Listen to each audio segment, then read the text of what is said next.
Hi everyone, and thank you for joining us tonight for our pre-health admitted student virtual event.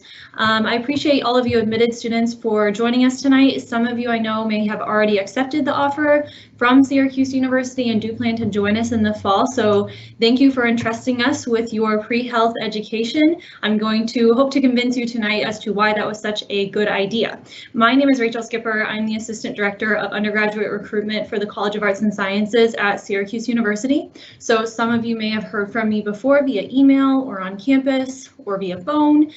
So thanks for joining us if we've already connected already. If we haven't, I look forward to talking with you more either during or after tonight's session. That being said, I'm not going to play favorites with my College of Arts and Sciences or Maxwell School students. This session is for all students at Syracuse University and students who are considering joining us at Syracuse University. So you may be from the Falk College, you may be from the iSchool, you may be from Engineering and Computer Sciences, you might be from a host of different schools and colleges at Syracuse University. Our pre-health advising resources are located within the College of Arts and Sciences, but they are available to any student at Syracuse. So you are all welcome. We are thankful that all of you joined us tonight. Kate is in the background and she is going to, Lauren is going to help me out by advancing to my next slide, please. So these are the few things that I hope to tell you about tonight before we get into the depth of our conversation. So again, I'm in admissions. I'm here to convince you why Syracuse is such a great place to be, and I think that makes my job pretty easy, especially in terms of pre-health advising. And then I'm going to turn it over to Lauren, who is our Director of Pre-Health Advising, Lisa, who is our Assistant Director of Pre-Health Advising, maybe chatting with you in the chat box. And we also have a fantastic new-ish student, Lewis Smith, who is a student who is planning to go to med school at Syracuse, is still relatively early in his academic plan, and he's going to be telling you about the process that he's been through so far with pre-health. So right now I'm going to talk to you about breadth of academic offerings, the research opportunities that we have at Syracuse, study abroad that is related to health professions, the student opportunities on our campus, and resources within the city of Syracuse. I hope that you have a lot of questions during this presentation. That's why we're here, to answer those. So if you have questions, do drop them into the chat box. If we don't answer you right away, don't get stressed out. Some of your questions will be published to the entire group so that everyone in the audience can hear the answer to them. If you have a question that is more private or that is just super specific to you or your academic situation or your personal situation, it's likely better to ask us those questions via email. And at the end of the session, we'll be posting our contact information so that you can ask us those questions. But just drop them into the chat at any point during the presentation. Some we may answer on a private basis during the session. Some will answer publicly at the end. So Lauren, if you could go to my next slide, thank you. So breadth of academic offerings, something that you're all aware of because you applied to Syracuse and had to choose a major, or maybe you're coming in undecided because you're overwhelmed by the number of majors we offer. Something good about us is the number of majors that we offer. 200 majors, 100 minors gives you a lot of flexibility, and it makes every student quite different. And regardless of what student you are, right, whether you're an English student, a religion student, an ethics student, or a biology or chemistry student, or anything in between, you can be a pre-med or pre-health student. So there is no pre-med major. Across the board, we're moving away from that. Lauren, our Director of Pre-Health Advising, is going to talk to you a little bit more about that during the session. There is no need to worry about labeling yourself as a major that is related to medical school. We have many options, including undecided, in many of our colleges. So we encourage you to explore, find the thing that's interesting to you. Let us help you figure out if and how that is related to a health profession. So if you have questions about specific programs, we encourage you to contact us. Many of you already know about the breadth of our offerings because you've been admitted. But if you're interested in exploring, don't feel like you're stuck on a specific program just because it relates or you think it relates to a health profession. We want to see students from all different areas involved in our pre-health programs. Lauren, ready for the next slide? Research is another big point that we talk about with all students, not just pre-health students, but as you'll speak about, or as you'll learn about from Lauren later in the session, research is an important factor that any kind of health profession is looking for in its applicants to its higher education programs. So it's important for you to go to an undergraduate university that will offer you many research opportunities, and importantly, a diverse array of research opportunities, increasing the likelihood that you would find something that matches your specific interests and your personality and the change that you hope to make throughout your career. So we as a Research One university are quite competitive with other universities in terms of the research that we offer. Being on our R1 school, and we earn that rating based on the proficiency of our faculty in research, the amount of funding we bring in for research, the frequency with which our faculty are publishing. We do a lot to earn that #1 ranking in the US for the competency of our researchers. It means that all of our faculty are actively involved in research. So that means for you students that it's likely you'll come across someone that has a research interest that is similar to what your research interests might be, or similar to your educational or academic interests. So we have a few examples on this slide. This slide, along with our other slides, are not an exhaustive list of everything you can do at Syracuse. We would have to use either very large slides or very small fonts in order to show you everything we have to offer. But a few good examples of things that you can do are work for the Gebby Clinic, which is a speech and hearing clinic that is very well known, where people travel for miles to come to the Gebby Clinic and receive treatment there. Many of our students develop clinical competency by working in the Gebby Clinic. The Biomaterials Institute, which is a collaborative space where faculty from all different research disciplines come together to work collaboratively on projects. The Human Performance Laboratory, which is really interesting specifically for Falk students interested in working on things like physical therapy or exercise-related research. And then an epidemiology lab, which is self-explanatory. If you're interested in how disease changes over time and where you might find disease, which is an interesting topic for all of us right now, you might be interested in working in the epidemiology lab. Again, not an exhaustive list, but you can see very easily, I think, how all of these research experiences and centers might lend themselves very well to preparing you for a career in the health professions. Lauren, next slide, please. Also at Syracuse, we are very well known for our study abroad experiences. We were recently ranked number 11 in the country for the quality of our study abroad programs, which is a hard ranking to get with the number of colleges in the US that provide study experiences and just the number of colleges in the US in general. So we are very well known for our study abroad programs. And the important thing for you to be thinking about as a student who's interested in being pre-med or is interested in going into a health profession is that these study abroad experiences not only are available to you, but are going to help you in the medical school application process or in applying to another school for higher education in a health profession. So it should not be a battle between am I the kind of student who can study abroad or am I the kind of student that's going to go to med school, right? It should be something that these two things work together. These are all part of your identity as a student, and you should be able to use this kind of thing like studying abroad as an advantage. So here you see one of our students, Rachel, who studied abroad in Stockholm. That is a popular spot for STEM students. We offer many more centers across the globe than that.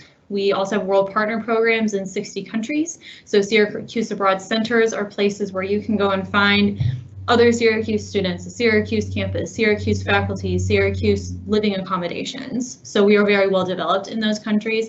And then world partner programs are other institutions that we partner with where you can use their classrooms, you can go to class with their students, you can be involved in their programs. I know of, for example, of a student who studied abroad in Dublin and actually played on the lacrosse team for a university there where she was studying abroad. So we have programs that are like Stockholm or like Madrid, for example. Lauren will talk about some examples of this in her presentation that are really well suited for students who are going into the health professions. For example, in South Africa, we offer a global health summer program that focuses on making health resources available to underserved communities. And then a 3-week three-week trek to the base camp of Mount Everest is really popular among students in the Falk College. They look at things like blood oxygenation and oxygen pressure and how that affects altitude sickness, how it affects your ability to perform in that extreme environment. So we try to find ways that you can use your experience abroad to benefit your application to a school for the health professions. So you can do both at once. And ideally, those two things make you a very strong student. Next slide, please, Lauren. Also, our student opportunities are important because these are the things that you can do right here and get involved with right on our campus. So, for example, Syracuse University Ambulance. These students get their EMT training and certification. They actually work, you can see a student here in front of it with a real ambulance and provide real care to real patients as a student organization on our campus. And you can see on the list here, we have other examples. And again, this is not an exhaustive list of ways students find a way to benefit their application, something that is fun for them to do, a way for them to identify a community of students with the same goals that they have. So again, it should not be, do I choose between having friends and a social life and getting involved on campus and applying to medical school, right? Or applying to PA school or pharmacy school, dental school.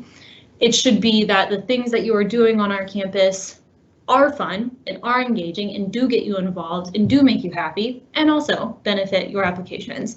So we offer plenty of opportunities on our campus to get involved, and many of those do relate to fields in healthcare. And Lauren, next slide, please. This is my last slide. Again, this is all very broad information, but I do want to mention to you briefly some of the options that Syracuse itself as a city has to offer. So I know some of you may not have had the chance to visit campus, but this is a photo of Crouse College, and on the right, the building that looks like Hogwarts, that's on our campus. And then you see Upstate Medical University in the foreground, and you can see how close the two are to one of another. So Syracuse is a little beautiful college oasis smack dab in the middle of a very urban, happening city environment. And that means that we have 4 hospitals, 3 of which are walking distance of campus, multiple zoos, multiple community health centers, including the veteran healthcare centers, speaking opportunities both for you to present your research and for you to hear from very high-powered individuals in healthcare who are either coming to our campus to speak or going to, for example, Upstate Medical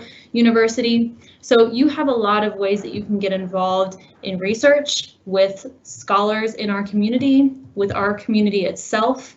Again, boosting your understanding of health professions and building your resume and kind of underscoring the fact that this is something you're interested in and solidifying for you that being involved in this community and that taking on some of the roles that healthcare providers do is what you want to do and show that you're good at this. And so Syracuse as a city is a great place to be for our students. And that's not just because of what we offer on campus, it also is because of the city that our campus is surrounded by. Lauren, next slide, please.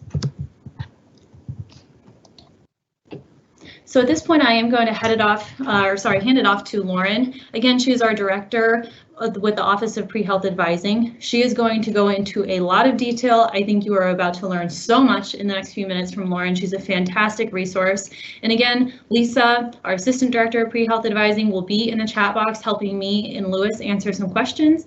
And Lewis will also be chiming in with us, our current student, so you can hear from him as well. So Lauren, take it away. Thanks, Rachel. So I'm Lauren Hunter, the Director of Pre-Health Advising at Syracuse University, and I'll be talking to you today about what we provide in our office. In terms of being a pre-health student, what you really need to think about is that there's no one set pathway, okay? It's a developmental process wherein you take in the experiences and attributes that you have, and you prepare yourself for a career in the health professions. There is no rubric, there's no set of things that you have to do. Lots of students think I have to be a biology major if I'm thinking about medical or dental or vet school, and that's not the case. In terms of things, what we do in our office is we help you make the most out of your time at Syracuse so that you are prepared to apply to medical or dental or veterinary schools in the future. Okay. For those of you who are arts and sciences students, I'll explain our process and the structure of our office a little bit. We are located within the College of Arts and Sciences, however, we serve the whole university. For students in the College of Arts and Sciences, we are your academic and your pre-health advisor as you move through the process. So that means you would come to us to talk about course registration and independent studies and other kinds of registration issues. We would also talk about plans for the summer and plans for applications at the same time. So it's an integrated model. Students in other colleges, Falk, engineering to be just a few, we definitely are your pre-health advisor, but we will refer you back in terms of major advising to your home college, but we definitely provide those pre-health services. What we do is we help you to prepare to apply. So we help you know the application process and the admission requirements. We help you know our committee policy and process. So here's a little bit of homework. Everyone should go look up your favorite med school and look at the admissions requirements for that medical school. And what you're going to see is that they talk a lot about something called a committee letter. That committee letter is prepared by our office. So that is something that we handle. There's stuff you turn into us, you do an interview with us, and then we write you a letter of support in terms of your applications. So homework, go look at a med school, see what they talk about the committee letter, and also look at what they talk about the committee letter in terms of it being a required part of an application. We help you feel completely prepared for the MCAT. Toward that end, we do have relationships with some preparatory companies for discounts on prep services. And we help you think about and feel ready for the financial and emotional journey ahead. Applying to medical school is expensive. We figure it costs on the order of $3,000 to $5,000 per application. And it's about a year-long process, 1.5 years if you think about the committee letter process. And so that's a long time to be thinking about this idea of I've applied to medical school, right? And so we talk a lot about that. How do you handle that for that year-long process? And really what we want to empower you to do is to make informed decisions, to take in that information and think about what of that applies to me and how do I digest that and think about how that impacts my future. We see this development as holistic, and med schools also do something that they call holistic review, meaning they look at the person as a whole, right? You are not just your GPA or just an MCAT score. However, you have to demonstrate intellectual aptitude and curiosity. The way you do that is through what you've chosen to study and how well you do with that. Med schools want to see that you do well in the things that you choose to do.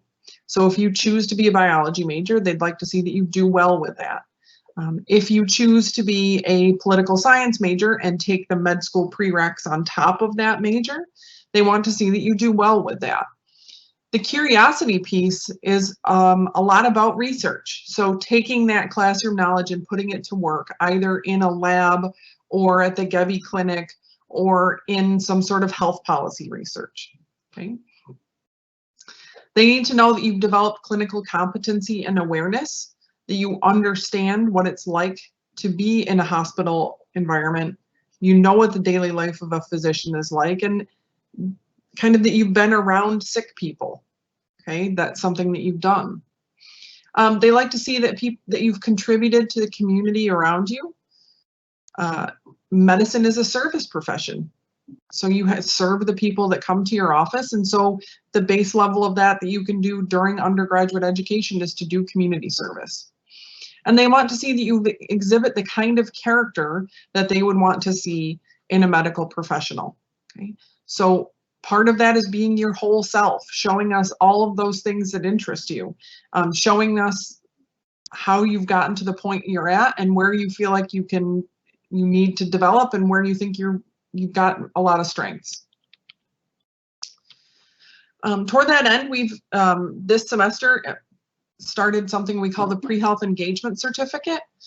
This certificate gives you the ability to define the steps that you've taken toward preparation for your career in the health professions. You have to meet certain milestones to earn the certificate.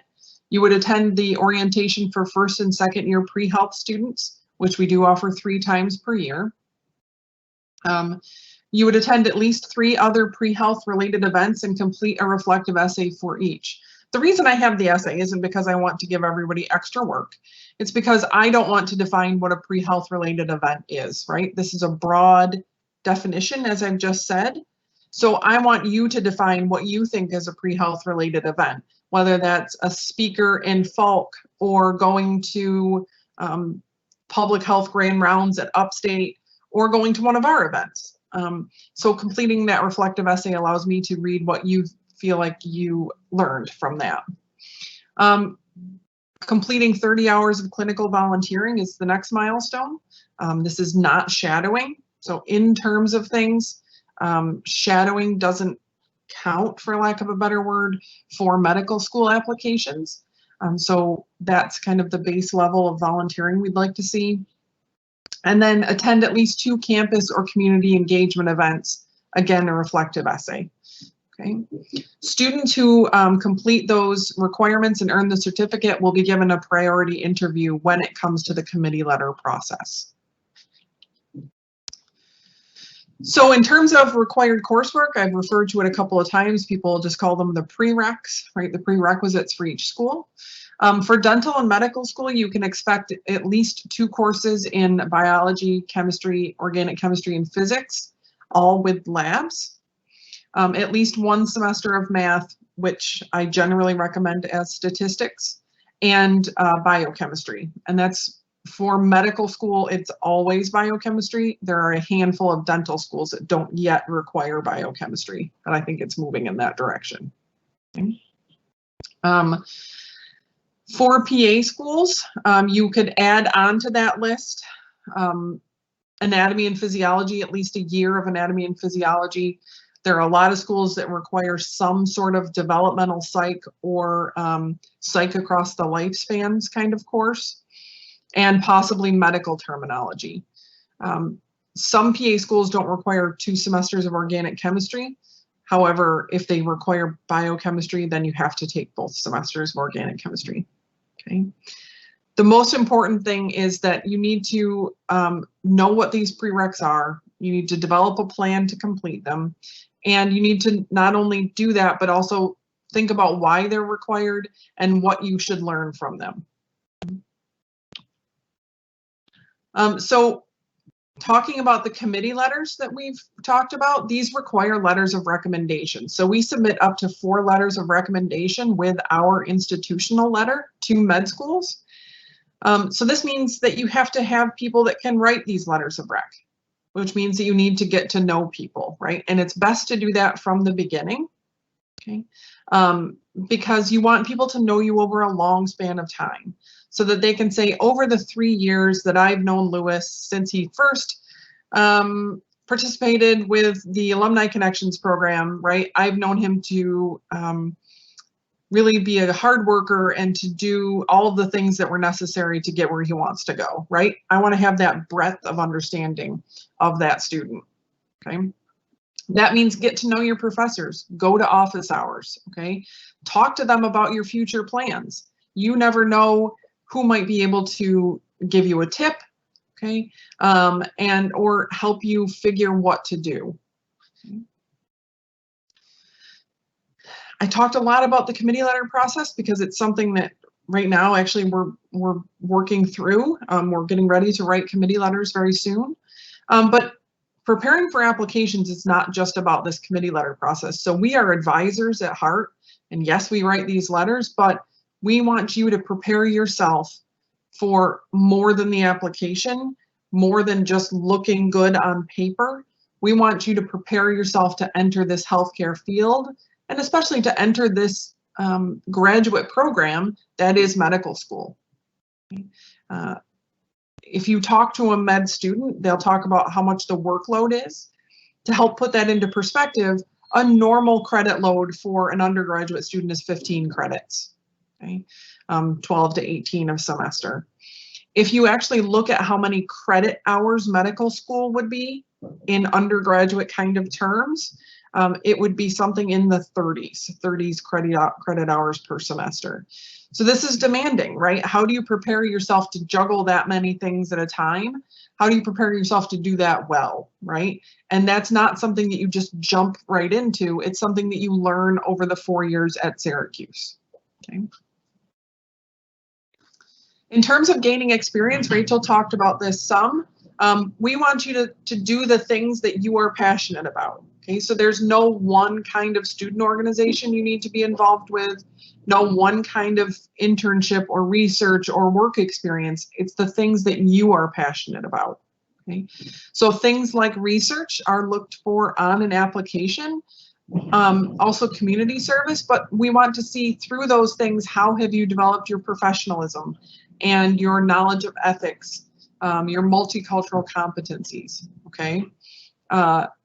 So we want to see you do the things that you are passionate about. In terms of community service, for instance, if someone is really passionate about healthcare, they could do community service at, let's say, the Syracuse Community Health Center. If someone else is really passionate about sustainability, they might work with an environmental organization. That's okay. We want to see you do the kinds of things that you are passionate about. Okay. We also talked a little bit about this. We do have 4 local hospitals. 3 are within walking distance. Many of our students end up volunteering at Upstate, which was shown in one of the slides, and very close, just out of the view of that picture, was Krause Hospital as well. We have students that volunteer there in the emergency department, on the floors. Once students work at Upstate for a year, sometimes they are eligible to go to the Golisano Children's Hospital to volunteer. And they also have dental clinics at the hospitals. Also very close is the VA. We have a number of students who have volunteered there. And we have students do research at Upstate. And so I've talked to at least 3 in the last week or so that do research at Upstate. Okay. For people who are thinking about veterinary school, the zoo is quite close. And we also have other partnerships with dental opportunities in Syracuse. One of them is a free dental clinic for the Syracuse area. In terms of networking, we have a strong alumni network. We have something called Alumni Connections, where you can make a connection with an alum, and either that might be in person or over the phone or Zoom or some other virtual opportunity right now. And you can talk to them about their experiences and how they got rooted in their career. There are many pre-health student groups as well, although if that's not something that you're passionate about, it's not something you have to do. Not every pre-health student is in a pre-health student group. Okay? It's about finding your fit. Something that's very interesting for our students is our early assurance programs. So I'll talk about Albany Medical College first. This is a typical early assurance program, meaning students apply at the end of their sophomore year. So they must have completed specified science coursework with at least 2 of the 4 requirements completed by the end of the sophomore year. There's science, which is that BCPM GPA, and cumulative GPA must be at least 3.5 at the time of application. Instead of the MCAT, they're going to look at your SAT or ACT scores, and there has to be some evidence of participation in clinical and community service opportunities. That application runs through our office, so that is something that we facilitate. And if you are accepted to this Albany Medical College Early Assurance, you do not have to take the MCAT. You must maintain a semester GPA of at least 3.5, and then you would matriculate to Albany Medical School upon graduation from Syracuse University. We also have a similar program with Lake Erie College of Osteopathic Medicine, which is abbreviated LECOM, so I'm just going to say that from here on out. This is for DO, Doctor of Osteopathic Medicine, DDS Dental, and PharmD, all 3 of these. So DO, if people aren't familiar, is another type of physician. They practice similarly to or exactly the same as MDs in the United States. They take the same or can take the same boards and also match for the same residencies, okay? So this is a program that you can apply to pre-matriculation to Syracuse University or during the first year of studies. So the admissions criteria are on the slide. This also uses SAT or ACT and high school GPA. If you are a first year Syracuse student, it also takes that GPA into account. And then you would, if selected, you would have an interview with LECOM. If that interview was successful and you were accepted into the program, you would no longer be required to take the MCAT or the PCAT. PCAT is the pharmacy college admission test. And if you are a dental student, you would have to earn an 18 or better on the academic average for the DAT, which is the dental admission test. You also have to maintain a GPA during your years at Syracuse, and you have to then you matriculate to LECOM upon graduation from Syracuse. One of our newest programs is the affiliation, what's called the Accelerated Scholars Program with SUNY Upstate. This provides both a 3+4 BA MD program and a 4+4 BA or BS MD program with Upstate. So for the 3.4 students would enroll at Syracuse with an intended biology major, they would be following the BA pathway. And they would need to receive a referral from our office for review by SUNY Upstate. They would then have an interview with Upstate. They would use Upstate's interview method is called what's called multiple mini interviews. And if accepted, no MCAT would be necessary. You would, after 3 years at Syracuse, you would go to Upstate for your first year of medical school. Upon successful completion of that first year, your Syracuse University degree would be conferred and you would continue on with medical school. So that would be a total of 7 years for your undergraduate and graduate and medical education. The 4+4 program is for any major, not just a BA in biology, and it follows the same pathway. In terms of study abroad, we do encourage students to study abroad as pre-health students. It just takes some careful planning. One of the things that does tend to make it easier is if you go to one of our centers, because then you are able to complete some of your core and other kinds of requirements while you are there. There are also some of these programs that offer some coursework in biology or animal science, ethics, public health, okay? The important thing for me is that you try something new, right? Many of our students who study abroad tell us that this was an experience that pushed them outside their comfort zone, which is something that medical schools are looking for. Medical school in general is going to push you outside your comfort zone, right? Taking someone's full medical history, sitting one-on-one with them is an uncomfortable proposition. So knowing that you know how to do this and you know how to respond, and you've been exposed to another culture and another way of living, right? These are big things for medical schools. They very much enjoy study abroad. A big thing that we do in our office is help you determine, am I there yet? Okay. Have I developed enough clinical competency and awareness? Can I demonstrate my intellectual aptitude through my major and the things I have chosen to do? Have I served others beyond myself? And do I have other significant attributes like communication skills, right? Dedication to others, resilience and adaptability, okay? And this takes some introspection and some real thinking about, am I there yet? Do I think my application is at the point where I am really demonstrating the person that I am? In terms of data does exist. The mean age of first-year medical students is almost 25 now. It's 24.8, okay? In terms of the 2018-2019 medical school cycle, so these are current first-year medical students. This is national data. This is not from Syracuse University. The mean GPA was a 3.72 for those that were accepted or matriculated to med school. And their science GPA, that BCPM, which stands for biology, chemistry, physics, math, was 3.65. The mean MCAT was a 511, which is the 84th percentile, and the national acceptance rate was 41%. Okay, something about 22,000 matriculants for 56, I think, thousand applications. Okay. The acceptance rate highly depends upon GPA and MCAT. So if I take just one step down in terms of acceptance rate for a GPA in the 3.4 to 3.6 range with a slightly lower MCAT, 502 to 505, which is in the 70s kind of percentiles, that acceptance rate drops to 29%. Okay. In terms of schools for osteopathic medicine, the mean age of first-year DO students is 23. The mean GPA was a 3.54. The mean MCAT was a 504. It's really about a 506 now.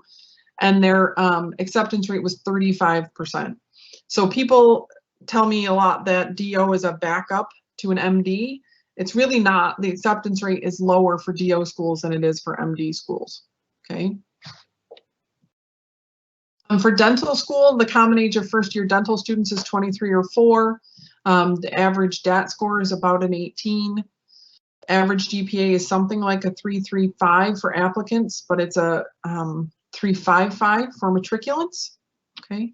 The DAT is made up of 3 sections, and so we're looking at the first one to look at is the first score, that 20.5 for accepted students is their academic average. That's that one score people will report. In terms of where our students are currently, this is not an exhaustive list. These are some highlights over the last few years. Acceptances are rolling in for our current students, and so we've just had a number of students accepted to, in the last couple of weeks, Connecticut, Vermont, Buffalo, upstate. In terms of dental, we just had somebody accepted to Buffalo. We have a current first year at NYU. We also have a current first year in vet school at Cornell.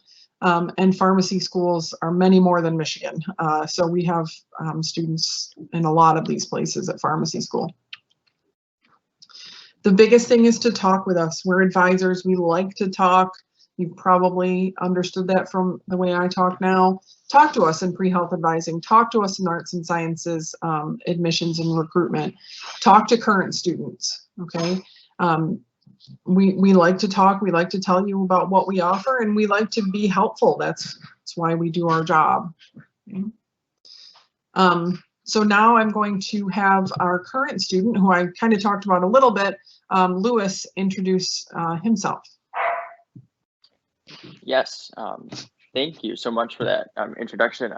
Like they said, my name is Lewis Smith, and I'm a current freshman at Syracuse University. I'm from Seneca Falls, New York, which is about an hour west of Syracuse, so I'm kind of local. And I entered Syracuse this past year as strictly a biology major with just a pre-health interest. And then when I got to campus in the second semester, I declared my second major, which is citizenship and civic engagement in the Maxwell School, as well as the pre-health track I also declared.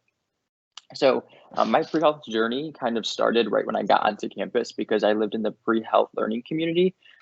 It's in Shaw Hall, and it is a fantastic resource because all the other kids on my floor were also pre-health students. So we took a lot of the same classes together. Our RA was a pre-health student, and we also had unique opportunities for different panels and professional networking events, all tailored to specific pre-health students. But what Rachel and Lauren were saying about how you have to get involved outside of your pre-health track is so important as well. So a few other things I'm involved in on campus is an organization called Orange Seeds, which is strictly for community service, as well as Audithon, which is a 12-hour dance marathon to support Upstate Galveston Children's Hospital, as well as the University Senate as a student senator. So I say those things to hopefully highlight the diverse opportunities that you have at Syracuse University to get involved on campus and to really broaden your network of people and experiences. The last thing I'd just like to highlight before we take questions is Dr. Hunter mentioned the Alumni Connection program that I participated in. So Syracuse University has a broad network of alumni who are really willing to help students. And so what that entailed was me going to Upstate Hospital to sit down with Dr. Barry Esrig, who graduated from Syracuse, and we had about a 2-hour conversation. And he gave me phenomenal and invaluable advice and expertise, just because I was simply a Syracuse University student interested in pre-health. So that's kind of the brief overview of kind of what I've done in my first year, but feel free to ask me anything from classes to involvement to the learning community. I'm really happy to answer anything.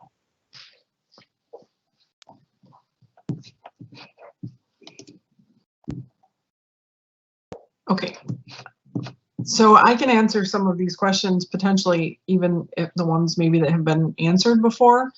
In terms of AP grades, No, those credits might transfer into Syracuse depending upon the grade that you've received on the AP exam. But schools, medical schools particularly, are looking at courses you've taken at the undergraduate level and courses that received a letter grade. In terms of things like grand rounds or other kinds of things at Upstate, it depends on what the opportunity is. We have a listserv for pre-health students. And so I send things out all the time. Lewis is probably like, please stop filling my inbox with things, right? But I send things out all the time. And if there's something that, I know it was intimidating for me to walk over to Upstate the first time. I also go to public health grand rounds. I like them. If you want to walk with me, that's great. We can walk together. If there's something else that you want to do, I could help give you directions. We'll help as much as we can, right? So we do like to facilitate and help. And if it's something that I'm interested in, maybe I'll take that time and go as well. I'm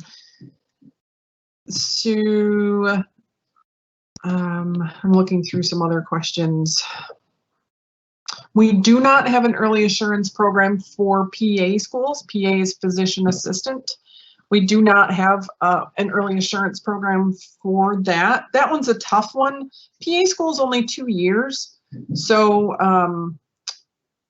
there more times than not, what ends up happening is that students actually take time off between undergraduate and PA school to gain a lot of clinical experience. I'm going to recommend about 1,000 hours of clinical experience prior to application to PA schools.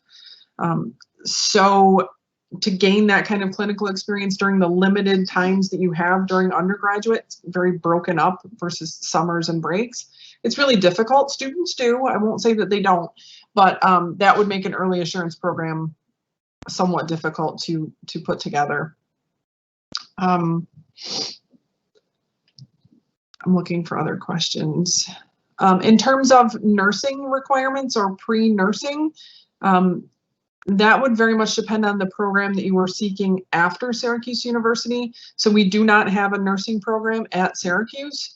So if you were intending to, say, get your degree in biology and then move on to an accelerated nursing program, an accelerated BSN or RN program, it would very much depend upon that program, what they were looking for.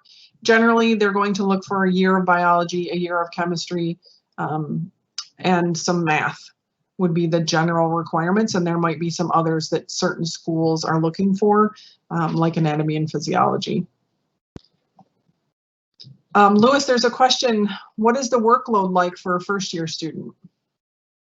Yeah, I was just kind of typing back to that question, but I'll just answer it on here. So that's actually kind of a unique question, since the workload for a first-year student kind of definitely varies based on your major and the student you are. But specifically for a pre-health student, I would say that the workload is similar to that of an AP or an honors course in high school. The part that kind of, I think, is daunting to pre-health students is just like the big lecture hall or making that connection with your professor. So I wouldn't say that the workload, the workload is definitely a very manageable one, and it's not anything that is too intense.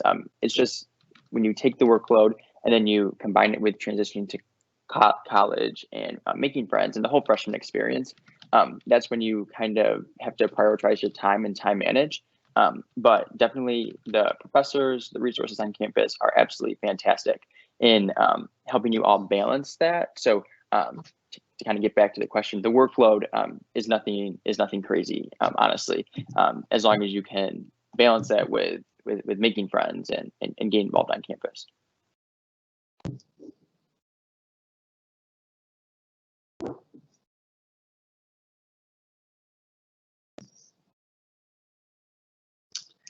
So I see a question about the LECOM program. If you have already applied to LECOM and you've already been accepted, the next step is to wait until you get your Syracuse email address, which is coming soon.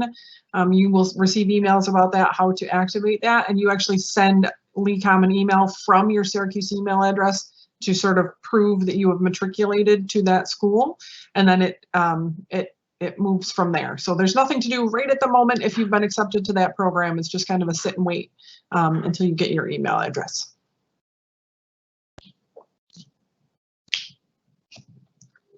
I'm looking for other. There was a question about the Upstate 3+4 program. How do you receive the referral from our office? At this moment, for this application cycle, so the students who have been accepted to Syracuse University, by the way, congratulations. This cycle, this is a more of a let us know you're interested piece. We didn't have it on the Common App this cycle. So if you are interested in that program and feel that you meet the academic requirements, you can let me know. Currently, because of the situation that we are in, we are unsure how the interviews might take place, but we are working closely with Upstate to figure out how we can make this work. Upstate actually did some of their medical school interviews for regular matriculants via Zoom call.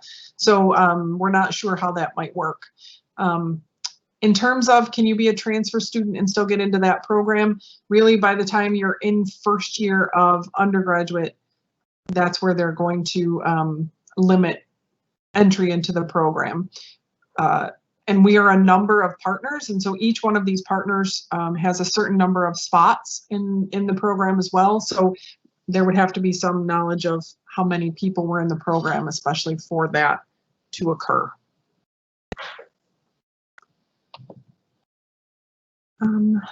How does the EMT program work? So I know I didn't talk about it very much, but we do have an ambulance on campus. It's called Syracuse University Ambulance. This is a student-run organization. So students can apply to become a member of Syracuse University Ambulance. And if they gain membership, you then start working on the ambulance and then make a plan to become an EMT. So you can take this during the semester or over the summer at the local ambulance company. It's called AMR. You might have that that's a national company, so you might have that near you. I actually am an EMT, and I took my EMT course with some students who graduated last year. And so when I started working at Syracuse University, I went and saw them, and I was like, "Hey guys!" And it was a nice way to see them again. So I took mine over the summer. It depends how long it lasts. It's about a semester.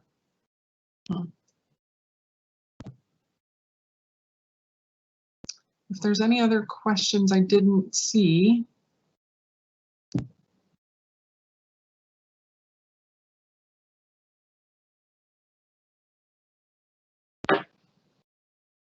Alrighty, thanks guys.